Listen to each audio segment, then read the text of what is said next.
Let's mic बयानबाजी। नमस्कार, आप देख रहे हैं लेट्स माइक बयानबाजी। राजनीति के गलियारों से लेकर सत्ता और विपक्ष के वार पलटवार तक, आइए आपको सुनाते हैं आज के सबसे चर्चित बयान।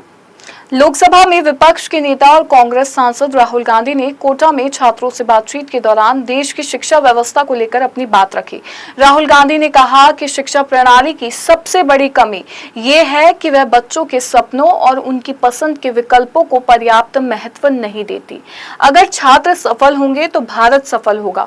उन्होंने कहा कि हर भारतीय और छात्र की सुरक्षा करना देश का कर्तव्य है। राहुल गांधी ने शिक्षा प्रणाली पर दबाव बनाने का आरोप लगाते हुए कहा कि बच्चों पर अत्यधिक दबाव देश के लिए सही नहीं है।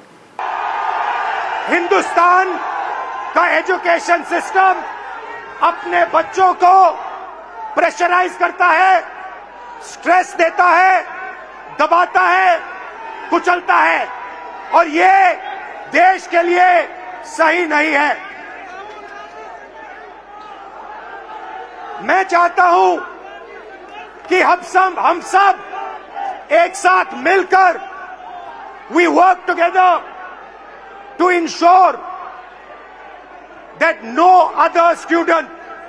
student in this crowd, no student in this country ever feels what this young lady felt, ever feels the desire to kill themselves. That is what this meeting is about. This meeting is not a political meeting. It is about discussing India's education system.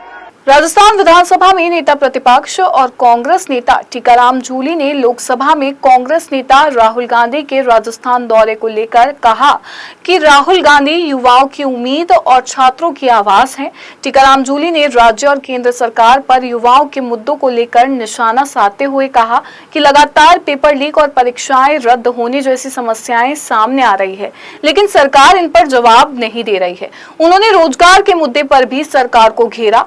मुद्दों को लेकर राहुल गांधी कोटा पहुंचे और छात्रों के साथ उनका संवाद ऐतिहासिक रहा। टीकाराम जूली ने शिक्षा व्यवस्था में बदलाव की जरूरत पर जोर दिया। राहुल गांधी युवाओं की उम्मीद है, युवाओं की आवाज है, छात्रों की गूंज है। जिस प्रकार से युवाओं के साथ ये सरकार धोखा कर रही है ना, पेपर लीक के नाम पे, पेपर रद्द करने के नाम पे और नौकरियों का जो दिखावा किया जा रहा है।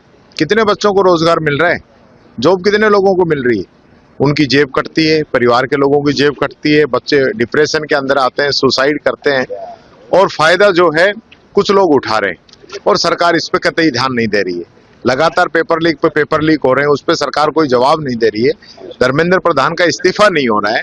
इन सारी बातों को लेकर राहुल गांधी जी आज कोटा आए थे। ऐतिहासिक जो है छात्रों से संवाद उनका वहां पे हुआ है और उन्होंने जो बातें कही कि कितना पैसा जो है छात्रों से, अभिभावकों की जेब से निकाला जा रहा है और कितना पैसा एजुकेशन का बजट है पूरे देश का, इसकी तुलना उन्होंने बताई। तो मैं समझता हूं ये छोटी सी बात थी जो जनता के समझ में आई है और आज देश के एजुकेशन सिस्टम को बदलने की जरूरत है। एक सवाल, ट्रंप ने मोदी जी। राजस्थान के पूर्व मुख्यमंत्री और कांग्रेस नेता अशोक गहलोत ने नीट उम्मीदवारों के साथ लोकसभा नेता प्रतिपक्ष राहुल गांधी की बातचीत को लेकर कहा कि देश में युवाओं के बीच आक्रोश है और छात्रों के मनोबल को बढ़ाने की जरूरत है। आज के कार्यक्रम का उद्देश्य बच्चों का हौसला बढ़ाना था। उन्होंने दावा किया कि नीट और प्रतियोगी परीक्षाओं से जुड़े दबाव के कारण कई छात्र आत्महत्या कर चुके हैं। राहुल गांधी और जनता युवाओं के साथ है और कोटा में छात्रों के साथ हुआ संवाद पूरे देश को संदेश देगा कि राहुल गांधी नौजवानों के मुद्दों पर उनके साथ खड़े हैं। क्योंकि जिस रूप में देश में हालात है, लोग आक्रोश में है, नौजवान लोग डिमोरलाइज है कि डिप्रेशन में आ रहे हैं। 9 बच्चों की अभी तक आत्महत्या हो चुकी है। एक तो आज होगी दिल्ली के अंदर, कल नवलगढ़ में होगी राजस्थान के अंदर। तो ये जो हालात बने उससे कैसे कॉन्फिडेंस बढ़े बच्चों का, ये बहुत बड़ा संदेश आज का प्रोग्राम यही है। कैसे कॉन्फिडेंस बढ़े कि पूरा राहुल गांधी उनके साथ है और पब्लिक उनके साथ है। जो बच्चे हैं, नौजवान हैं, बेरोजगार हैं, उनका कॉन्फिडेंस बढ़े, आत्महत्या रुके।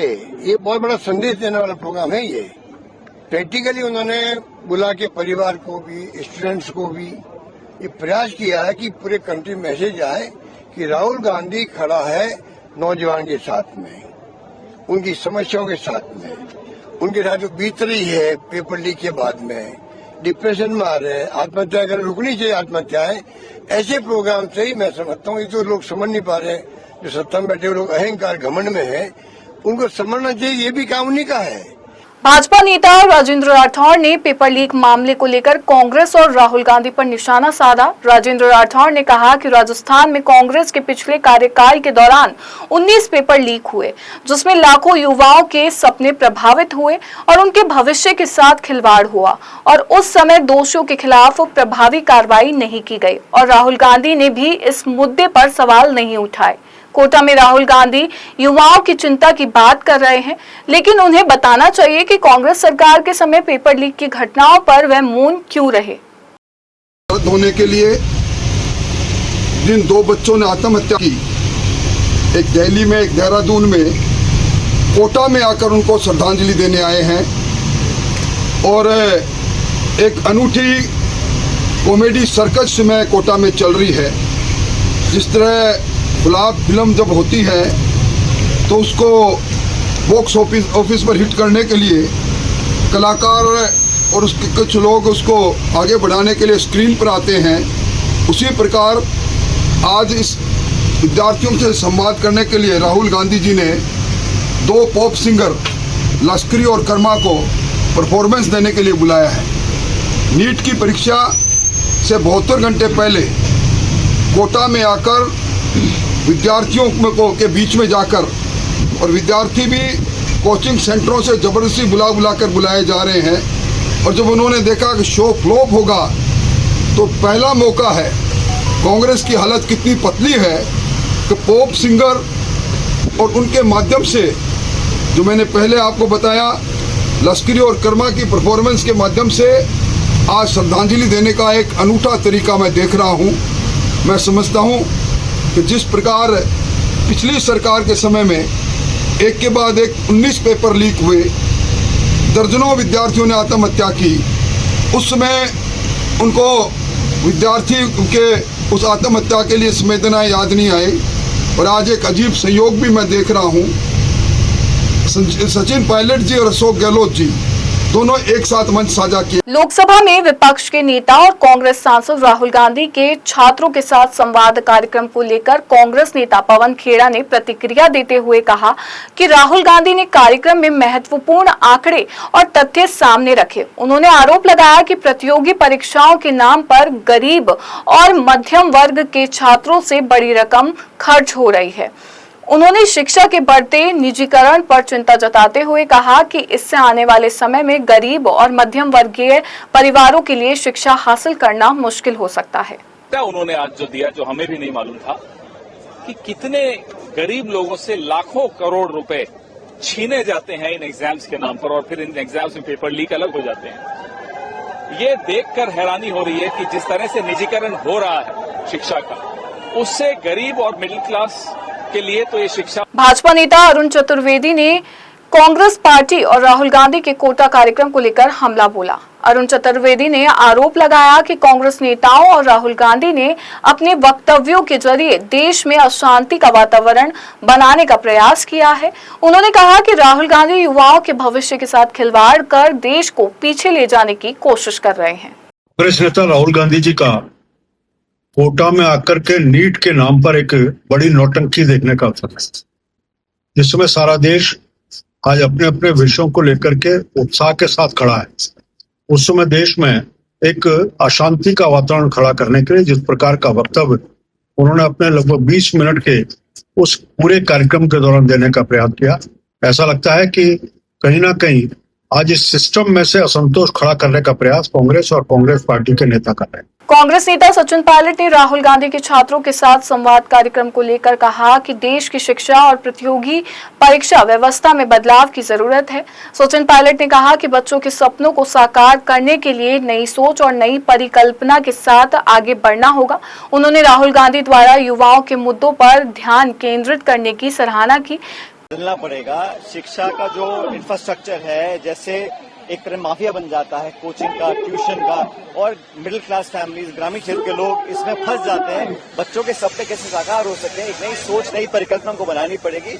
और मुझे खुशी है राहुल जी ने राजनीति के बजाय एक युवाओं पे फोकस रखा और आने वाली पीढ़ी को हम कैसे एक बेटर प्लेटफॉर्म दे सकते हैं ताकि सपने साकार कर सकें। इस आत्मचिंतन करना पड़ेगा और जिसकी जरूरत है कि लाखों करोड़ रुपए जो गरीब जेब से जाते हैं पढ़ाई की तरफ, शिक्षा की तरफ, प्राइवेट ट्यूशन की तरफ, उसको डाइवर्ट कर हम उनको ऐसा एक मॉडल तैयार करें जहां वो अपनी इमेजिनेशन और क्रिएटिविटी को इस्तेमाल कर सकें। और सभी युवा चाहते हैं कि देश आगे बढ़े। राहुल जी का वही आज लोगों का आह्वान था। आजमगढ़ में उत्तर प्रदेश सरकार के मंत्री और सुहेल देव भारतीय समाज पार्टी प्रमुख ओम प्रकाश राजभर ने समाजवादी पार्टी को लेकर आरोप लगाया है। राजभर ने दावा किया कि रामगोपाल यादव ने केंद्रीय गृह मंत्री अमित शाह को एक पत्र दिया है जिसमें कई मामलों का जिक्र है। राजभर ने आरोप लगाया कि कथित पत्र में गोमती रिवर फ्रंट मामला से जुड़े मामले का उल्लेख है और इसमें शिवपाल यादव तथा उनके परिवार के लोगों का नाम शामिल होने का दावा किया गया है। रामगोपाल जी ने पत्र दिया है केंद्रीय गृह मंत्री माननीय अमित शाह जी को। उस पत्र में विस्तृत जिक्र है, क्योंकि ये लोग सीबीआई ने एफआईआर किया है गायत्री प्रजापति और अखिलेश यादव जी के नाम से। तो गायत्री जेल में है, अखिलेश यादव जी बाहर हैं। गोमती रिवर फ्रंट के मामले में रामगोपाल जी का भी बेटा है, शिवपाल जी हैं, उनके बेटे हैं, तमाम उनके परिवार के लोग उसमें इन्वॉल्व हैं। तो जिसको लेकर के समाजवादी पार्टी ने अपने जान बचाने के लिए वो सूची जारी किया है। आप देखिएगा पूर्वांचल के बहुत से, जैसे अखिलेश यादव जी पीडीए चिल्लाते हैं ना, नाम तो दलितों का लेते हैं लेकिन दलितों के साथ बड़े पैमाने पर अत्याचार करते हैं, पिछड़ों के साथ बड़े पैमाने पर अत्याचार। पूर्वांचल के बहुत से ऐसे सांसद हैं जो दिल्ली संपर्क बनाए हुए हैं और कि हम आपकी पार्टी में आ रहे हैं, हम सत्ता के साथ रहना चाहते हैं। ऐसे तमाम लोग घूम रहे हैं, ऐसे हम लोग झूठ नहीं बोल रहे हैं। समाजवादी पार्टी के सांसद अवधेश प्रसाद ने राम मंदिर से जुड़े विवाद की जांच के लिए गठित एसआईटी पर प्रतिक्रिया देते हुए कहा कि अभी मामले की जांच चल रही है और जांच रिपोर्ट आने से पहले किसी पर जिम्मेदारी तय करना या किसी का नाम लेना उचित नहीं होगा। ये मामला करोड़ों लोगों की आस्था से जुड़ा हुआ है, इसीलिए निष्पक्ष जांच जरूरी है। ये ऐसा है, अभी जांच हो रही और जब तक जांच रिपोर्ट कोई ना आ जाए किसी प्रकार की बात करना समीचीन नहीं। समझिए, ये बड़ा मामला है और देश के करोड़ों लोगों की आस्था से जुड़ा हुआ है, करोड़ों लोगों की आस्था का से मिला हुआ है, जुड़ा हुआ है। और मैं तो 4 दिन पहले निवेदन किया था कि माननीय उच्चतम न्यायालय संज्ञान ले और एक बड़ी कमेटी का गठन हो करके इसका खुलासा होना चाहिए।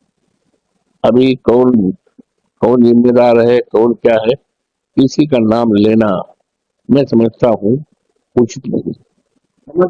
पश्चिम बंगाल सरकार में मंत्री दिलीप घोष ने मुख्यमंत्री ममता बनर्जी और उनकी पार्टी पर तीखा हमला बोलते हुए आरोप लगाया कि ममता बनर्जी की पार्टी और संगठन कमजोर हो चुके हैं और रेहड़ी पटरी वालों के मुद्दे को लेकर वह मीडिया में बने रहने की कोशिश कर रही है। जिन रेहड़ी पटरी वालों को कथित तौर पर रास्तों पर बैठाया गया, उनकी जिम्मेदारी संबंधित लोगों की है। सरकार सड़कों को खाली कराएगी और सार्वजनिक रास्तों पर अवैध कब्जा बर्दाश्त नहीं किया जाएगा। जी की ये हाल है, ना उनके पार्टी है, ना उनके कार्यकर्ता है, ना उनका पार्टी ऑफिस है, सब छीन चुकी है। अभी हॉकर्स को लेके कुछ ना कुछ करके मीडिया में रहने का एक अंतिम प्रयास है मात्र। जिन हॉकर लोगों को उन्होंने पैसा लेकर रास्ता में बैठाया, फुटपाथ में बैठाया, कहीं पर स्टेशन में बैठा दिया है, उनका जिम्मेदारी उनका है। सरकार रास्ता को सचल करेगा, लोगों का जीवन को सहूलियत देगा, इसलिए कोई भी कहीं बैठ जाएगा ये तो नहीं चलेगा ना। जिन लोगों ने उनको बैठाया था, पैसा लिया था, सीपीएम के लोग, टीएमसी के लोग, हकार लोग, उनको पूछना चाहिए क्यों गैर कानूनी ढंग से। फिलहाल लेट्स माइक बयानबाजी में बस इतना ही। आप बने रहिए लेट्स माइक के साथ। नमस्कार। आप सुन रहे थे let's mike more than radio. Follow कीजिए हमें हमारे सोशल मीडिया प्लेटफॉर्म्स पर। It's time for news. It's time for More Than Radio. Presenting the first radio news app, Let's Mike. Let's Mike.